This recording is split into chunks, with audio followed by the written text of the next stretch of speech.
How do you ruin an 18-year marriage? They were supposed to be unbreakable. I love her until the day I die. So I don't think anything could hurt us. Your daughter is the talk of the town. Do people think that you're that girl? Everybody has seen it.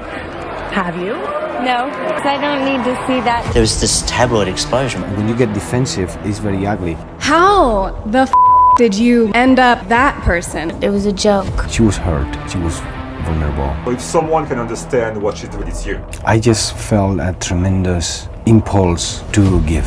Antonio Banderas is reportedly trying to bandage his marriage with Melanie Griffith. I am lover only of my wife. I was back with him, but it wasn't great. Melanie revealed she'd been suffering from stress-induced seizures. Griffith filed for divorce today, citing irreconcilable differences. It was physically painful. Antonio Banderas rushed to hospital after collapsing in his home. I remember people betting, literally, in articles, betting money that we were going to last 3 months. There was this tabloid explosion, wasn't there? She was a home wrecker.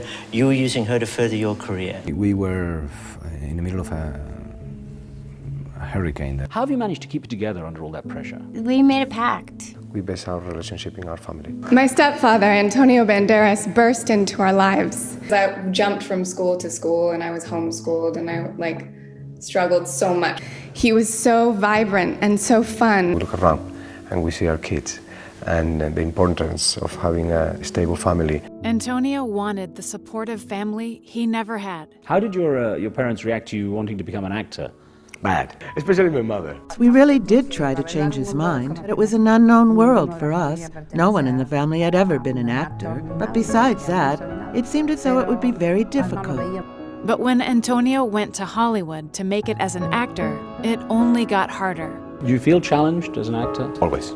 In the moment that you start to feel comfortable in what you're doing, you start losing the power. I couldn't sleep and I said, what am I going to do with this?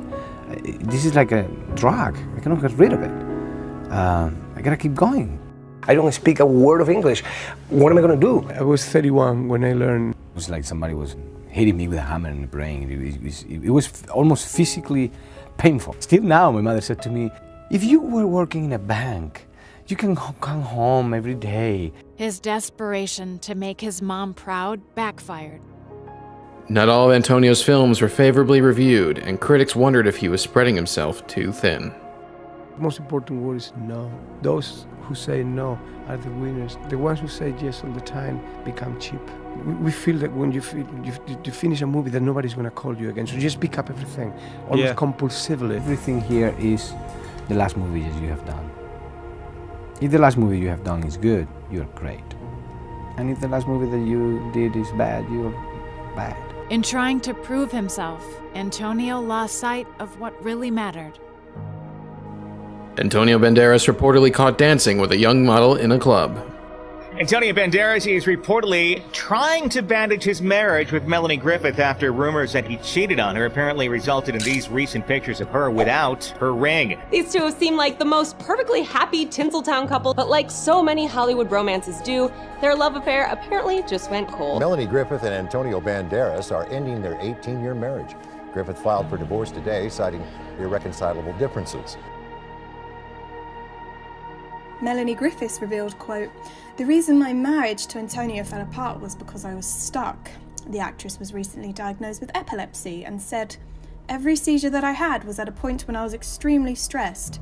I got divorced, which was a real healer for me."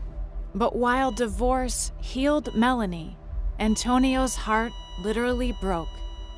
He suffered a heart attack 2.5 years ago. When that happens to you, when you see death so close, you are more conscious of your vulnerability. The only thing that actually is certain, which is death. That night at the hospital, and there was this woman that came, it was an older nurse. She said to me, why do you think people say I love you with all of my heart, and they don't say I love you with all of my brain? Your heart is actually a warehouse for feelings. You're gonna get sad, but then you're gonna come out different. You will see, you're gonna learn something beautiful about this. And she was right, and suddenly I was crying. Everything was more raw.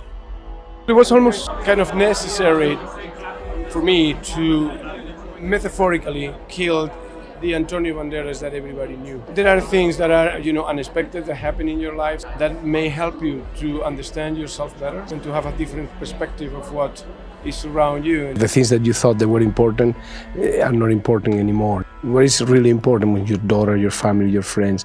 Antonio knew what he needed to do. I am an actor because I cannot verbalize certain feelings. I have to act. I bought a theater in Malaga, in my hometown, and I attached it to a school, and I have 600 students there studying and giving them what I didn't have when I started doing theaters. And that is very important for them because they feel important and they feel that somebody cares. I'm very happy about this project. It's fulfilling me so much. And when Dakota needed his support, Antonio stepped up in a way his parents never did. Dakota Johnson's new film, 50 Shades of Grey, is shocking audiences. Does this mean your mom might see this one? Oh, I don't think so. Are people weird around you because of that role? I don't think I can. Yeah. I think it would be strange. She's a really good actress. I don't need to see that to know how good she is. You know? All right, you don't have to see it. If someone can understand what she's doing in 50 Shades, it's you. That's not extreme, it's just acting. Right. She actually has been very committed. She's Great. fabulous. And that makes me very proud. Congrats, Koki. You're doing great. By choosing what really mattered, Antonio got the proud family he'd always wanted. Antonio taught me about true passion and discipline.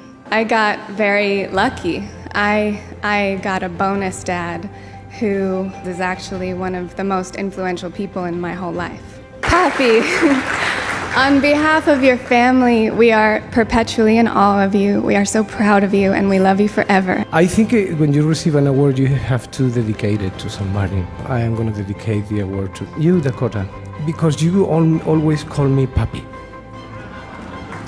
And still now you call me Papi, and I love that. You have no idea how much. It was 20 years of family life that was beautiful, but the best is still to come.